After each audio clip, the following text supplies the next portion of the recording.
Les vieux démons de la crise de leadership à la tête du Manidem refont surface à moins de 3 mois de la présidentielle du 12 octobre prochain. Le conflit de légitimité de la personne habilitée à engager ce parti dans les échéances électorales survient à la suite de l'investiture de Maurice Kamto. Comment comprendre que malgré les multiples décisions politiques, administratives et judiciaires donnant gain de cause à Anissé Ekane, le pouvoir continue d'entretenir une telle cabale? Dans l'actualité aussi, le ministère de l'administration territoriale fait disparaître de son site web le nom d'Anissé Ekane comme président du Manidem. Ainsi a été malicieusement introduit celui de Dieudonné Yebga en cette période de traitement des dossiers de candidature à la présidentielle d'octobre.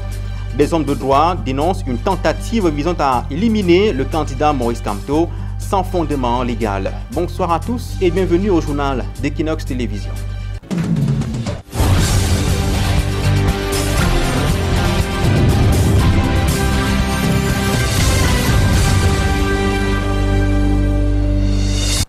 Mesdames, Messieurs, merci de nous préférer pour vous informer. En ouverture de ce journal, des habitants du quartier Évêché sont coupés du reste de la ville de Bafoussam depuis 6 ans. Et ce, depuis 2019, où une partie de la route qui facilitait leur mobilité s'est affaissée. Après ce sinistre, les autorités avaient effectué plusieurs descentes sur le terrain, promettant de trouver des solutions dans les meilleurs délais, sauf que sur le terrain, l'attente des populations tend à s'éterniser. Robert Kenyé et Vivien Tonfac. Ce champ de maïs constituait il y a quelques années encore une partie du boulevard Évêché dans l'arrondissement de Bafoussam 1er. Avant la route passée dessus. Abandonnée à la suite de son affaissement en 2019, elle est aujourd'hui utilisée à d'autres fins par des riverains. Pourtant, dans sa fonction première, elle était d'une utilité capitale non seulement pour les habitants de la zone, mais aussi pour les usagers en partance ou en provenance du département du Noun. Quelqu'un tombe malade ici au quartier, vraiment, il faut qu'on pour aller en route, emprunter le taxi avant de venir porter la personne pour amener à l'hôpital. Avec cette route-là qui est coupée, ça bloque tout ici, là, tout. La voie de contournement créée non loin n'a pas échappé à l'usure du temps.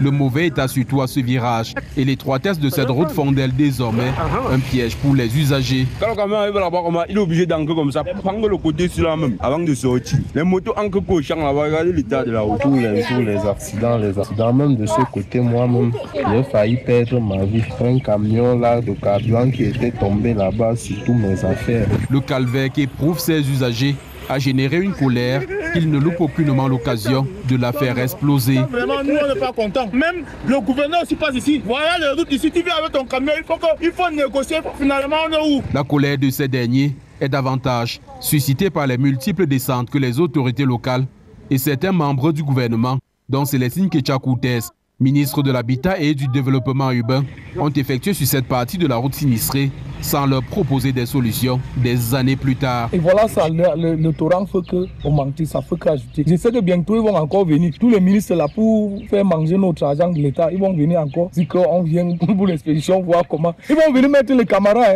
mettre les caméras partout, on voit, ils disent que on met les caméras, on dit que non, ça va passer. La route ainsi abandonnée se trouve à un jet de pierre de la nouvelle cathédrale de Bafoussam.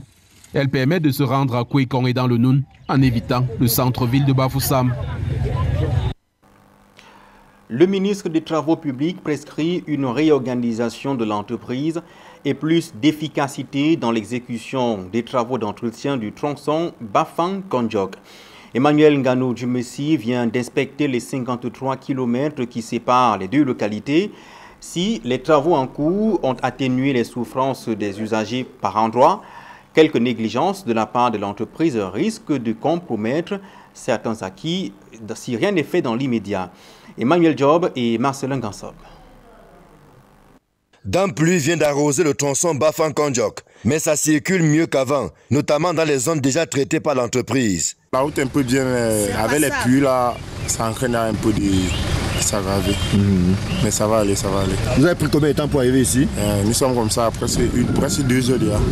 En dépit des avancées enregistrées sur le terrain, le maître d'ouvrage a un sentiment plutôt mitigé. La satisfaction sur Bafang-Kondiok est tempérée parce que le rythme d'exécution n'est pas satisfaisant. L'entreprise éprouve des difficultés à avoir ses décomptes payés. La mission de contrôle n'a pas mobilisé tous les experts qu'il faut. Vous voyez, nous construisons là une route en zone montagneuse. Il faut absolument dans la mission de contrôle un géotechnicien qui va apprécier les mouvements de terre qui se font là. La satisfaction du maître d'ouvrage est d'autant plus diluée que l'entreprise ne fait pas preuve d'efficacité dans ses interventions, ce qui fait perdre du temps et de l'argent. Nous avons observé que l'entreprise a travaillé sur environ 7 km de couche de base de chaussée, mais elle ne l'a pas recouverte. Conséquemment, elle sera amenée à recommencer, les pluies ayant détérioré ce qu'elle avait si bien fait.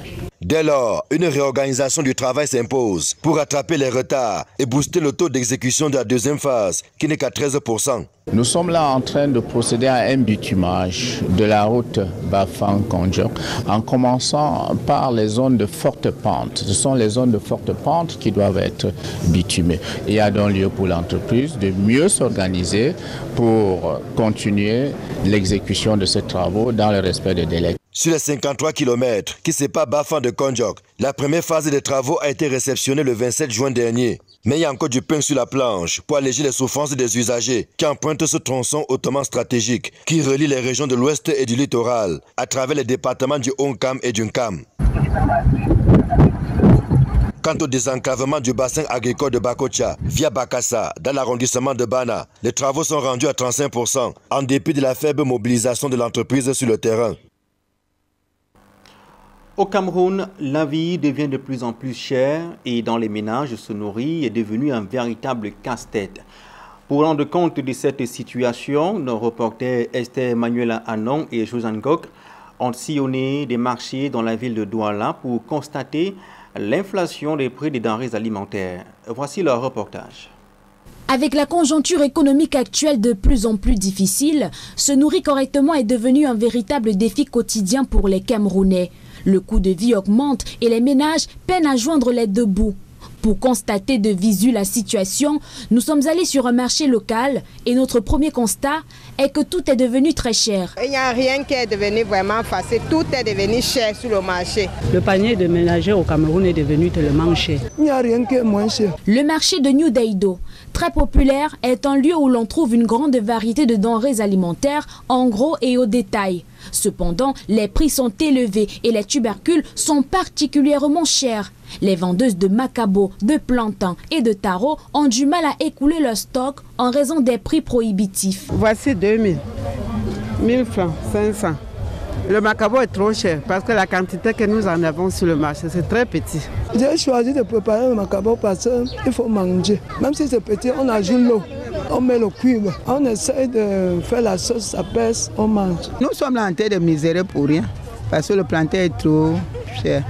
Il n'y a pas de route. On peut en gros, pas maintenant le jour en gros même à 8 000, 7 000, même 12 000. Et pourtant auparavant c'était 6 000, 8 000. Outre les tubercules, on trouve également de la morue fumée sur le marché. Jadis considérée comme un aliment pour les plus démunis, cette variété de poissons est aujourd'hui appréciée par une certaine classe sociale. Avant, il y avait les 250, aujourd'hui 250, on ne voit même pas, c'est trop cher, c'est tellement cher. La cherté des prix est presque généralisée. Ulrich, qui est venu faire les courses à la place de sa compagne, est confronté à la réalité des prix élevés. Je suis venu avec 10 000 francs, mais 10 000 francs là sont petits. Je vais partir pour voir le euro, acheter le euro, le tarif, la viande. Quand un homme n'est pas pour marcher, il va comprendre. Mais quand un homme essaie aussi à faire ce que la femme fait, il va comprendre, il va se mettre à la place de la femme. En général, les prix des produits alimentaires ont augmenté de manière significative sur le marché. Cette situation affecte tout le monde, sans exception. Dans la page politique de ce journal, avec 82 déclarations de candidature pour l'élection présidentielle 2025, des signes de dévaluation de la fonction présidentielle se font voir au fil du temps. Ce qui n'était pas le cas autant en 1992, après le retour au multipartisme, et même lors des scrutins suivants, et pour cause la longévité aux affaires et la propension à marchander, y compris dans une élection présidentielle. Les explications dans l'éditorial de Gizogo. Jamais dans l'histoire politique récente du Cameroun, on avait enregistré un nombre record de candidatures à l'élection présidentielle, comme c'est le cas cette année, avec 82 candidats. au total. Pas même lors de la présidentielle de 1992, marquant le retour à un scrutin présidentiel multipartisan après 30 ans de parti unique. À l'époque, bien que très contesté, Paul Biya n'avait eu en face de lui que les principaux leaders de l'opposition, dont Nidjon Frundi, Bello Bouba Maïgari, Adamou Ndamjoya et Jean-Jacques Ekiti, la figure centrale du leader du SDF, émergeant du lot comme premier challenger du président sortant. Autant les années suivantes ne furent également atteintes d'un tel appétit pour la fonction présidentielle. Il n'y a donc pas de doute, la présidentielle de 2025, plus que toutes les précédentes réunies, suscite bien des convoitises. Loin pourtant d'être le signe de la vitalité démocratique, comme dirait d'aucuns, singulièrement dans les cercles du pouvoir, c'est plutôt l'expression de la dévaluation de la fonction présidentielle qui est en question ici. Ce phénomène résulte en premier de la forte demande d'alternance que connaît le Cameroun, en lien avec la longévité du chef de l'État sortant aux affaires. Dans cet axe, l'affaiblissement physique du président de la République et la rareté de ses actes amènent d'aucuns à penser qu'il pourrait valablement le remplacer. Un autre axe de cette dévaluation s'articule autour de la perception que certains se font des enjeux que charrie l'élection présidentielle. Ce scrutin devient alors un moment de business au sens de marchander son soutien contre rétribution financière aux politiques, voire l'heure de gloire pour se faire voir ou se faire entendre. Tout cela, bien sûr, à mille lieues du sérieux qu'exige tout engagement pour la fonction présidentielle. Ce qui n'augure forcément pas une présidentielle qui pourrait marquer un tournant majeur pour le Cameroun en 2025. Pendant plusieurs années, le Manidem a été secoué par une crise de leadership opposant Dieudonné Yebga à Anissé Ekane. Cette querelle interne, qui a connu de multiples rebondissements, portait sur la légitimité à engager le parti dans des instances électorales. À travers une série de décisions administratives, judiciaires ainsi que politiques, les faits ont fini par trancher en faveur d'Anissé Ekane. La chronique d'un contentieux déjà résolu avec Pierre Lavediombang.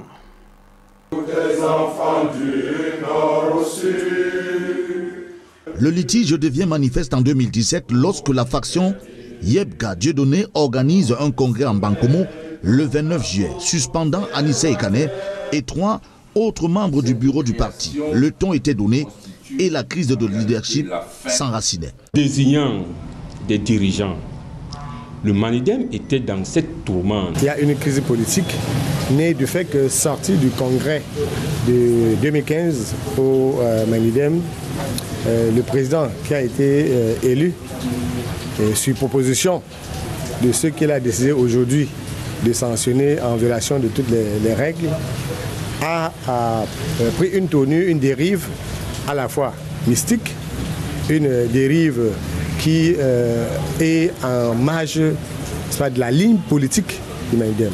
Les perspectives sont bien ouvertes et nous allons continuer de travailler, mais ce président sera mis avec son groupe en quarantaine et de côté, et le parti va continuer sa bonne marche. Le 2 juin 2018 va marquer un tournant lorsque, lors du 4e congrès du Manidem à Douala, il est confié à ce dernier une mission de restructuration du parti.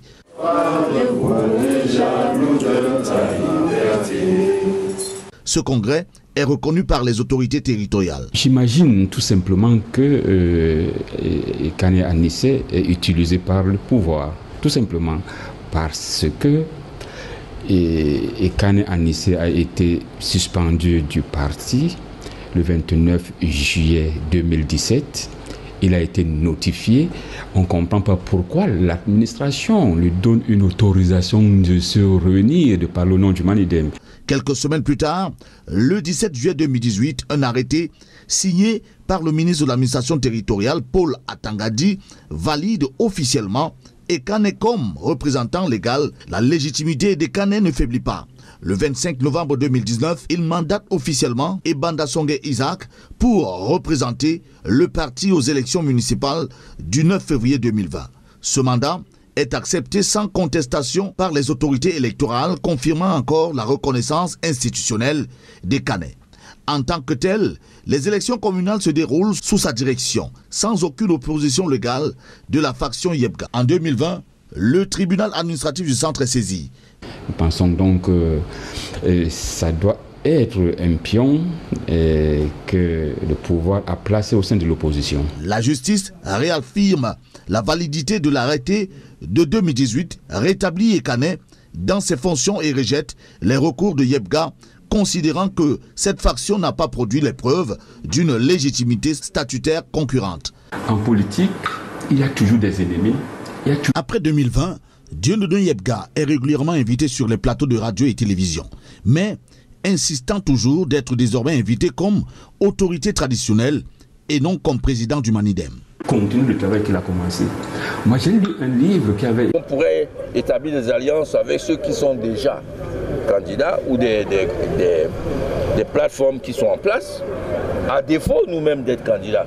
La crise refait surface en 2025, au moment où Maurice Kamto est investi candidat par le Manidem. Le camp Yebga évoque à nouveau un investissement sans qualité. Mais en réalité, le parti figure depuis longtemps sur la liste des partis habilités à présenter un candidat à la présidentielle. Cette liste, publiée par Cameroun Tribune, reprenait les données du ministère de l'administration territoriale et désignait Ekane Anissé comme président légal du parti. Pour les juristes, au terme de ce parcours juridique et institutionnel, la direction du Manidem apparaît clairement établie.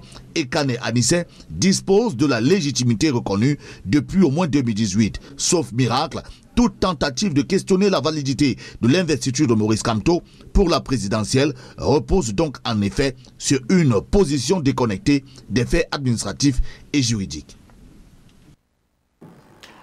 Et dans la nuit du 23 au 24 juillet 2025, le site web du ministère de l'administration territoriale a discrètement remplacé le nom d'Anissé Ekane par celui de Dieudonné Yebga à la tête du Manidem. Une modification non expliquée en pleine période de traitement de candidature à la présidentielle par le Conseil électoral. Ces tripatouillages suscitent colère et soupçons de manipulation. L'homme de droit, Maître Moustapha Ngouana, dénonce une tentative de déstabilisation politique sans fondement légal. Il s'exprime dans le reportage de Kemazo Matido Somba et Gladys Sidier Babadian. Des modifications discrètes mais significatives ont été enregistrées sur le site internet officiel du ministère de l'administration territoriale.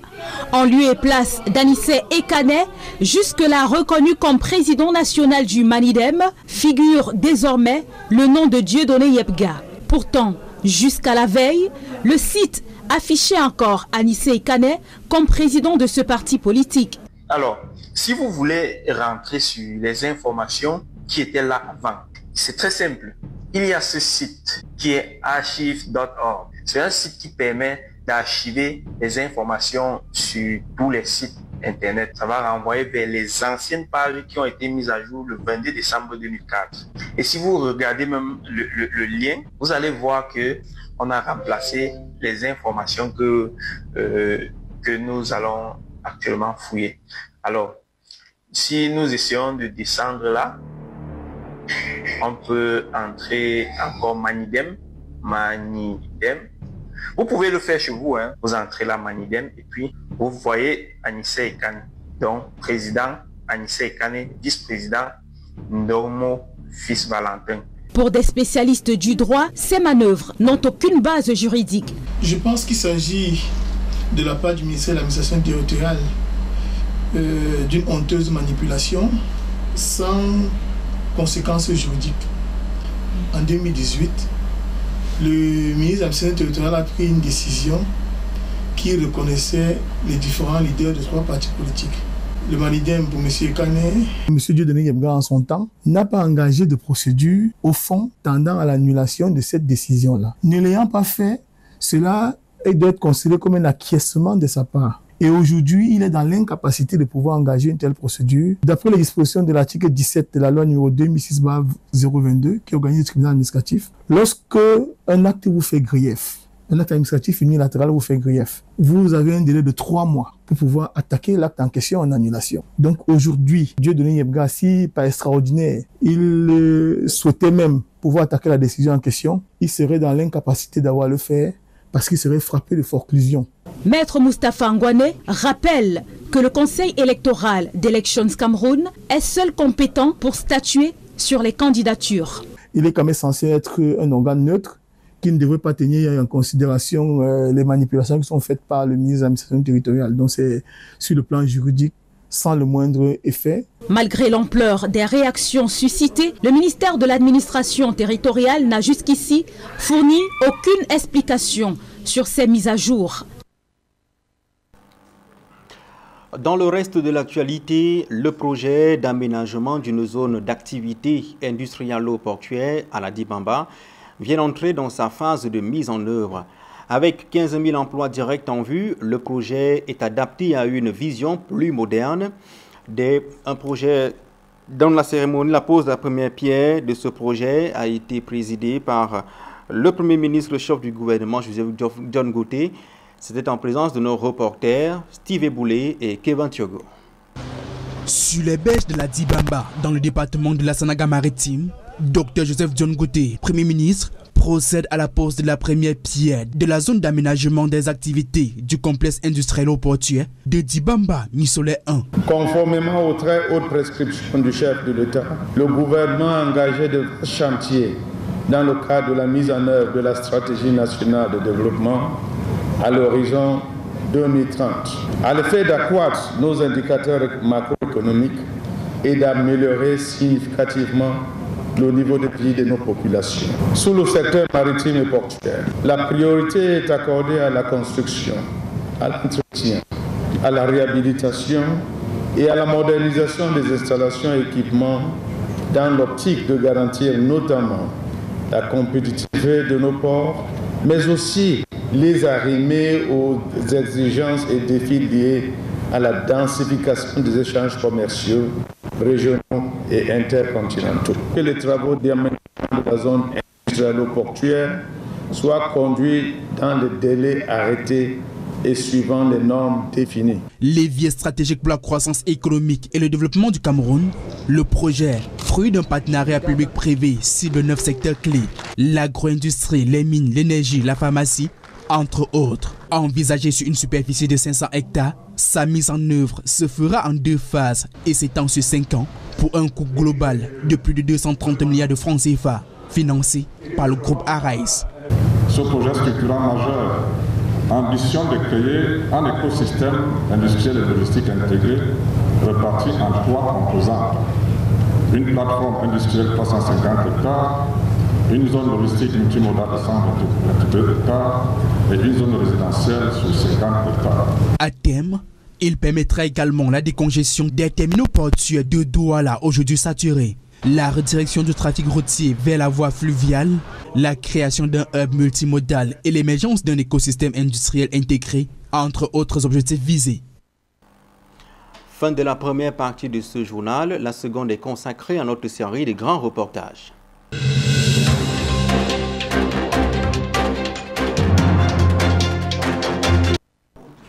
Sur le périple dans le Nord Macomber, nos reporters Cédric Ding et Danny Warren-Zode nous amènent à la découverte de Dobian, une localité dont beaucoup d'entre vous connaissent probablement, mais qui aujourd'hui fait pâle figure.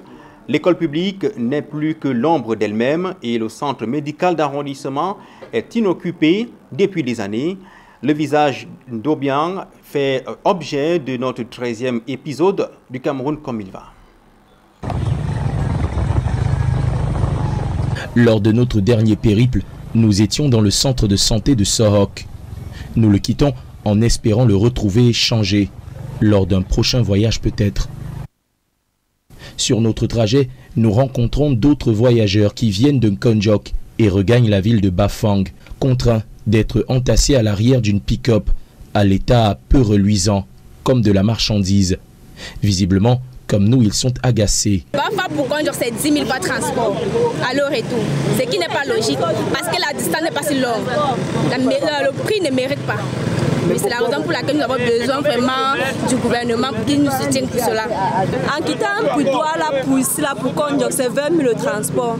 Alors que normalement c'est trop cher avec le monde qui est tellement dur, tellement on ne parvient, on travaille, on ne parvient pas à avoir l'argent, on ne parvient pas à joindre les deux bouts, mais on paie le transport, venir pour aller dans notre village. Ce n'est pas normal ça. Les localités changent, mais pas la route. Notre prochaine destination est Ndobiane, dans le nord Makombe. Une localité perchée au sommet d'une colline, au dédale difficile à pratiquer, qui nous oblige parfois à descendre de nos motos.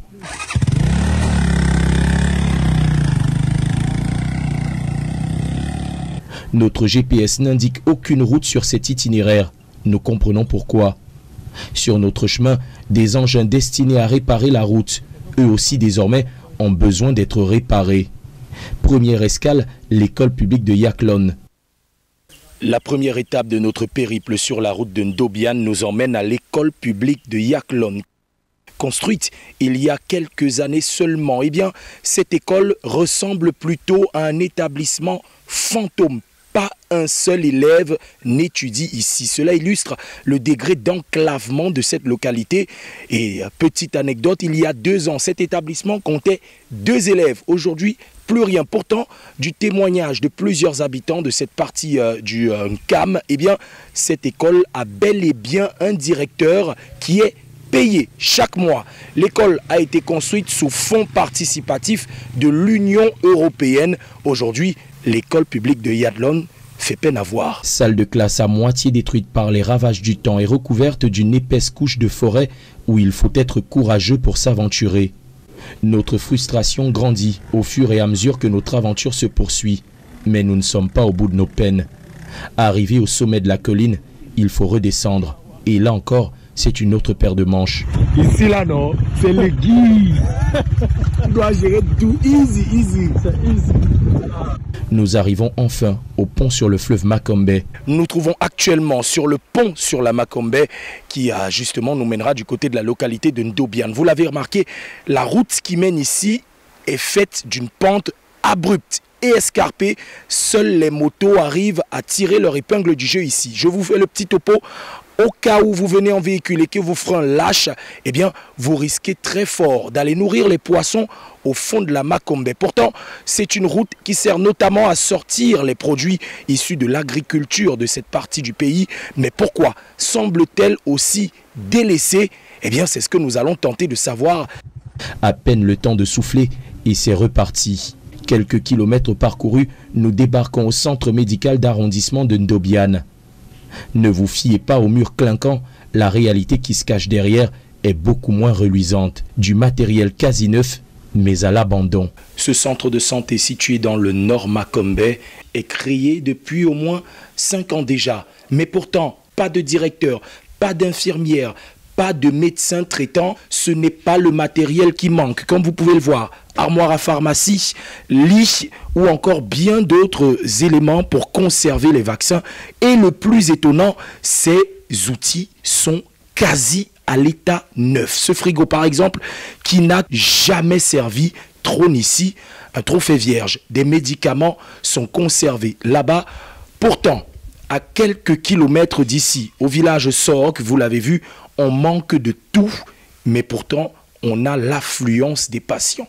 Pourtant, dans ce journal des projets contenus sur le site de l'Agence de régulation des marchés publics, la réhabilitation de ce centre de santé a coûté la coquette somme de près de 8 millions de francs CFA. Mais comme le renseigne ce communiqué, cela fait plus d'1 an que le chef de centre n'est pas arrivé ici. Idem pour le poste de contrôle forestier de Ndobiane. Nous devons continuer la route et descendre la colline.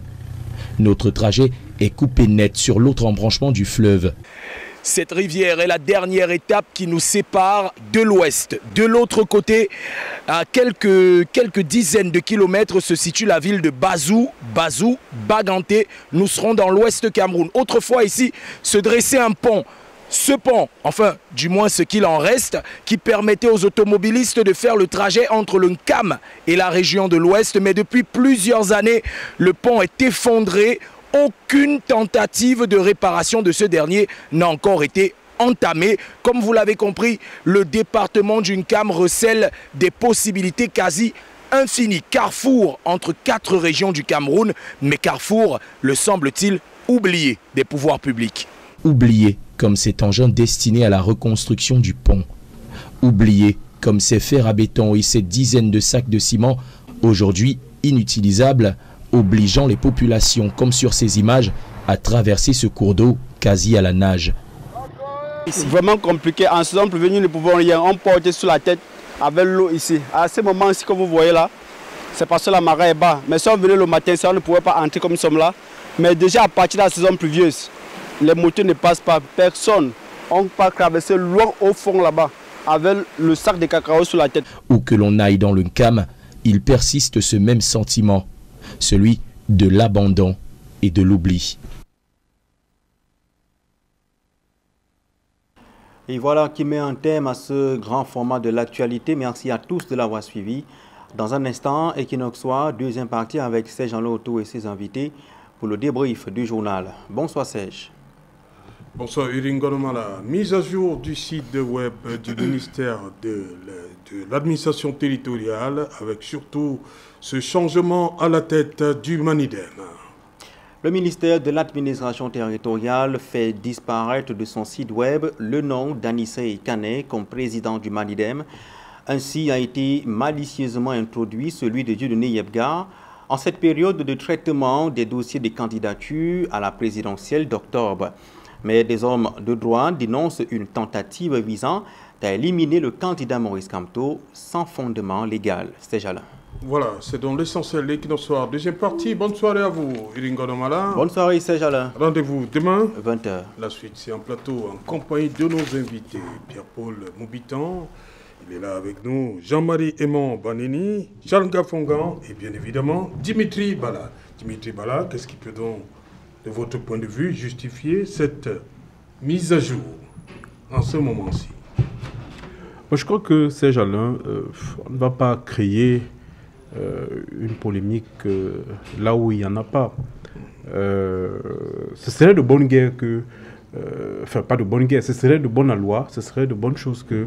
de bon ton qu'on mette à jour en tenant compte des mutations survenues au sein des partis politiques, puisque j'ai appris que le candidat porté, ou l'un des candidats portés par le Manidem, aurait démissionné de son ancien parti.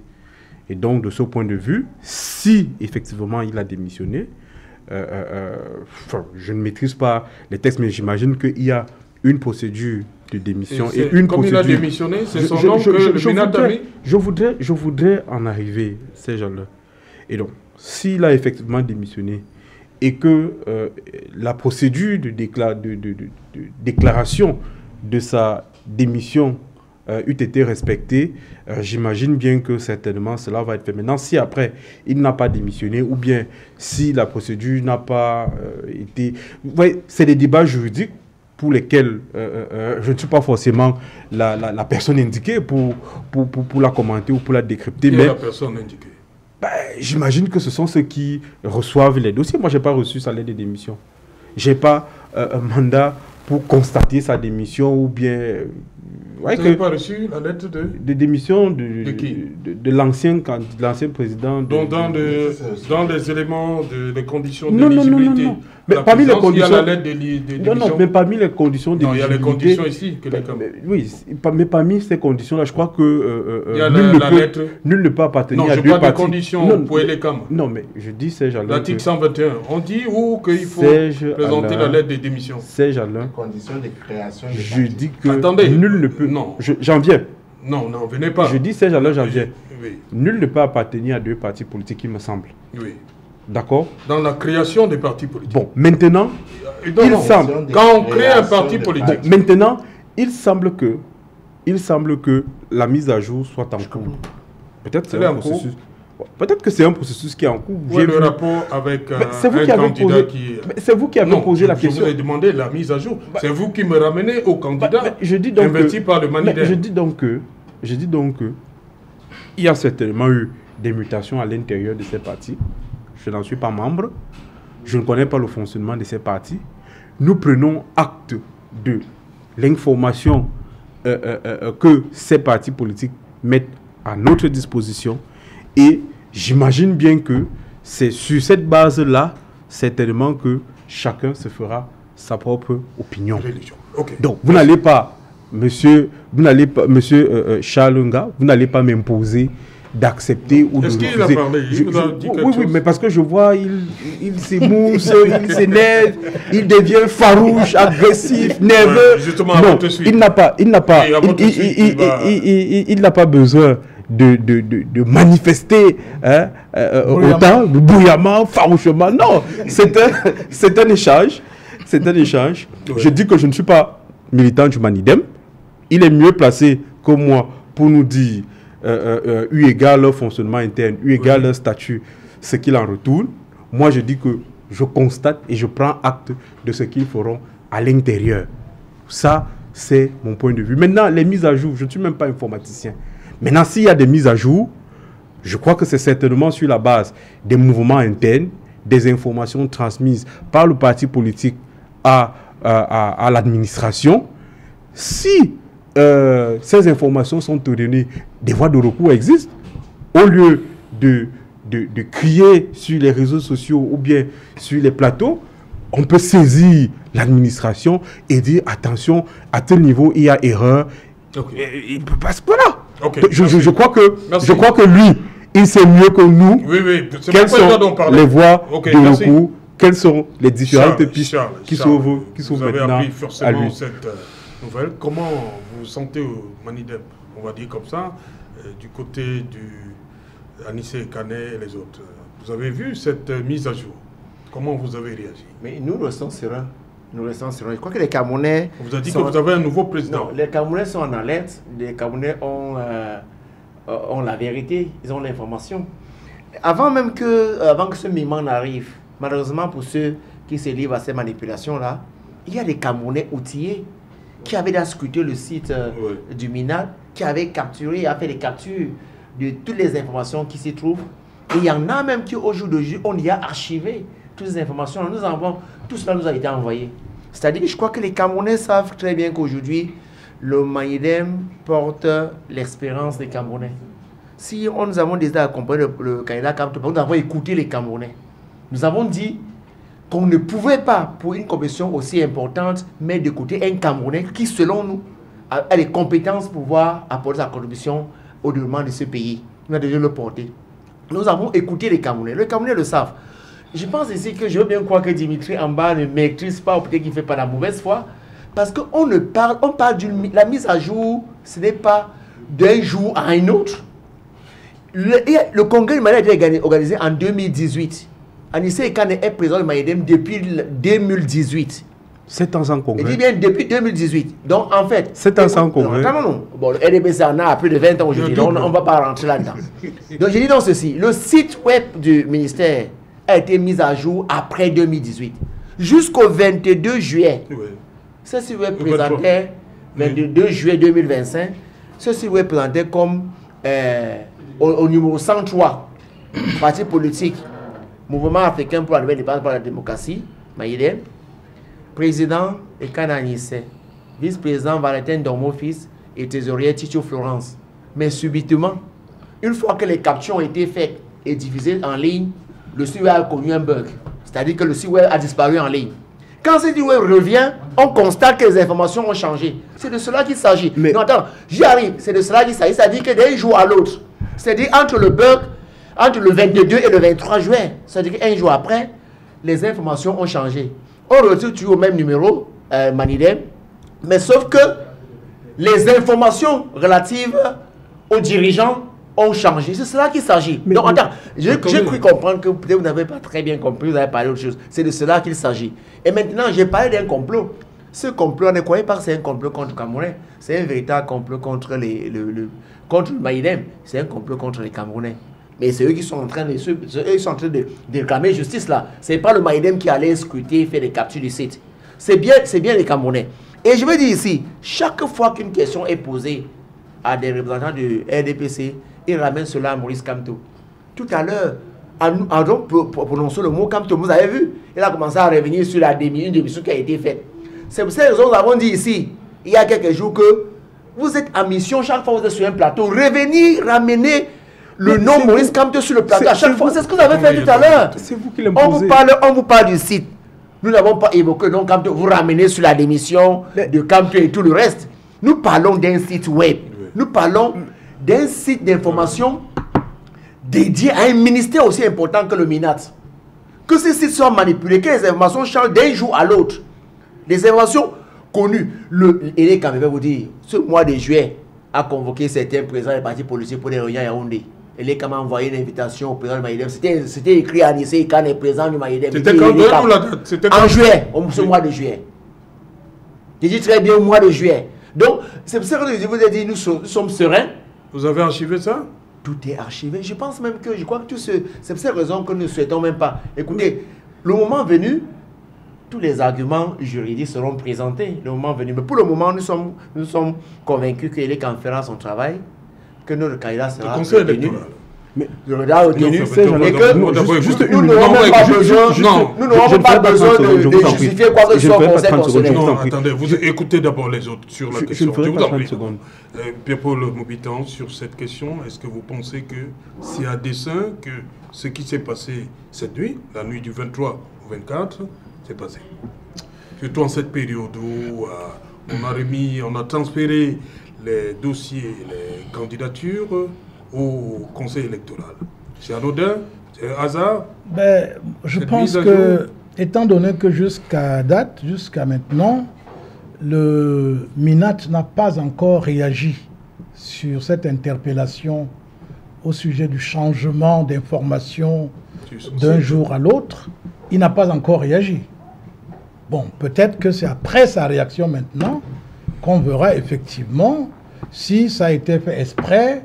Et là, on peut commencer à se demander, mais pourquoi ça a pu être fait exprès? Si c'est un accident, un bug, ou je ne sais pas, quelque chose comme ça, on en saura trop bien. Mais c'est lui qui est mieux placé pour nous dire qu'est-ce qui s'est passé pour qu'il y ait ce changement. Et surtout que le militant du Manidem précise très bien que même les derniers courriers qu'ils ont reçus entre-temps portent le nom du président. Nous avons suivi le reportage tout à l'heure. Les gens qui étaient, si vous voulez, intéressés par la chose, ont bien expliqué depuis 2018. Tout le monde suit. Surtout actuellement, je vous dis, les Camerounais suivent attentivement tout ce qui concerne cette élection. Et donc, du coup, ces éclairages, si il y a un avis contraire, moi, j'aimerais bien l'entendre pour que ça puisse m'édifier. Mais jusqu'à maintenant, si vraiment c'est une tentative de manipulation pour arriver à faire en sorte que la candidature d'un citoyen camerounais puisse être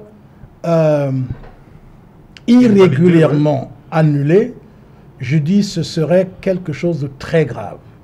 Il faut savoir qu'il y a des moments dans la vie où il faut éviter de remuer la plaie. Parce que moi j'appelle la plaie, parce que nous avons suivi au fur et à mesure, surtout avec l'avènement du MRC et en particulier du professeur Maurice Kamto, eh bien nous avons observé qu'il y a quand même une bataille politique, je parle bien de bataille politique, qui se joue au Cameroun et qui charrie de l'espoir. Et avec ce que le Manidem vient de faire aujourd'hui, le Manidem lui-même, qui est dans la lignée des nationalistes et révolutionnaires camerounais, et qui aujourd'hui pose un acte, à mon avis, c'est un acte vraiment historique. On espère que cela va contribuer à décanter la situation au Cameroun. Je voudrais seulement appeler encore une fois à l'apaisement. Tout le monde ne réagit pas. Je prends mon exemple. J'ai déposé un dossier pour la légalisation au MINAT depuis 1 an, 7 mois. Donc ça fait 19 mois. Ce mouvement, le MINAT ne l'a jamais autorisé. Si j'avais été quelqu'un d'autre, je me serais confondu dans les médias, en train de crier au haro, machin et tout. Mais tout le monde n'est pas Moubitan. Donc il faut éviter de créer des conditions de frustration. Parce qu'imaginez-vous, avec une expérience telle que je l'ai aujourd'hui, j'ai un parcours sur le plan politique, sur le plan social, sur le plan économique. Mais j'arrive et je voudrais apporter ma contribution dans la réflexion sur le développement du Cameroun et tout, mais on m'en empêche parce qu'on ne veut pas, sans aucune raison objective, parce que jusqu'à maintenant je n'en ai pas vu. Le MINAT ne peut non seulement, j'ai fait de multiples demandes d'audience au MINAT, il n'a jamais pu me recevoir. Je suis allé rencontrer ses collaborateurs immédiats qui me disent la décision est politique, vraiment, nous on n'a rien d'autre à vous dire. Alors, du coup, eh bien, j'aurais pu me dire, bon, ben, comme c'est ainsi, moi je vais aussi devenir un frondeur et tout cela. Non, mais tout le monde n'a pas la même capacité, la même maîtrise, la même tempérance permettant de pouvoir gérer ce genre de situation. Alors, il ne faut pas qu'on pousse des gens à bout, parce que la seule solution maintenant, laisser les Camerounais, encore une fois, compétir, et nous, chacun de nous va, en son âme et conscience, décider par le vote ou par le soutien ouvert ou caché à un ou deux ou trois candidats parce qu'ils ont réussi à se mettre ensemble, parce que n'oubliez pas que dans des moments pareils, il y a des alliances qui se créent et le plus souvent le semblable attire le semblable. Moi, ce que j'ai appris dans le domaine de la vie, c'est que le semblable attirant le semblable, vous allez voir que les alliances vont se faire de telle sorte que ceux qui sont par exemple beaucoup plus patriotiques, ils vont se retrouver ensemble, ceux qui ont des intérêts particuliers, ils vont se retrouver ensemble, et puis ça va se dégager et on verra davantage plus clair.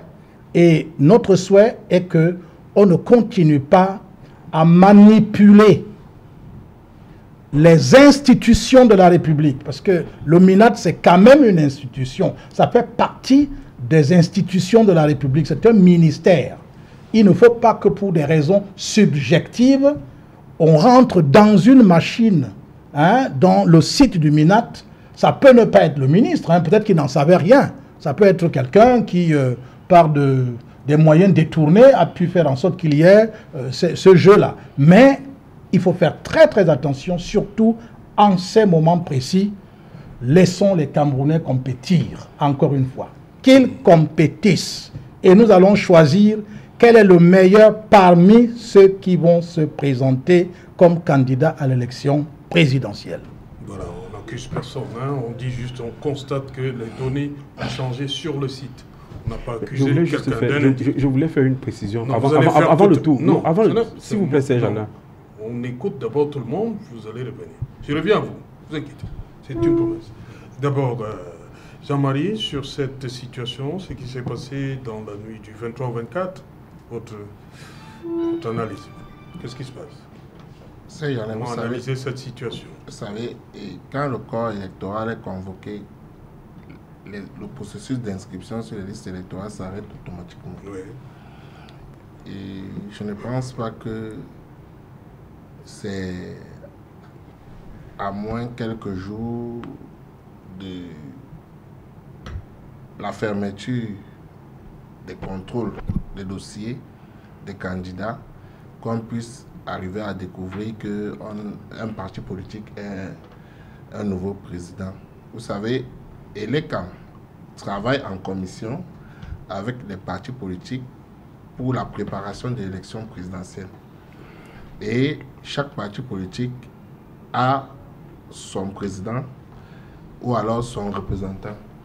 Il me semble que toutes les réunions préparatoires à la préparation de l'élection présidentielle ont été faites sous la bannière ou sous la conduite du président Anissé Kane comme président du parti de Manidem. Cameroun Tribune, c'est passé dans votre journal tout à l'heure, avait publié la liste des 19 partis politiques qui étaient habilités à concourir au suffrage universel du président, de l'élection du président de la République, parmi lesquels le Manidem y figurait avec un élu, Adjibombari. Il me semble que cet élu avait été investi par le président Anissé Kane. L'élément est passé tout à l'heure. Donc, pour moi, ça participe du jeu politique, je vous l'ai dit tout à l'heure, que certaines personnes s'amusent à modifier certaines informations sur le site. Je ne pense pas qu'ils ont reçu l'autorisation du ministre de l'administration territoriale qui lui-même n'a plus la responsabilité de l'organisation des élections. Il faut savoir que après le retrait de l'organisation des élections au ministère de l'administration territoriale, on avait ONEL 1, ONEL 2, aujourd'hui on a ELECAM. Donc, seuls les organes compétents en charge de l'organisation des élections ont donc autorité de se prononcer.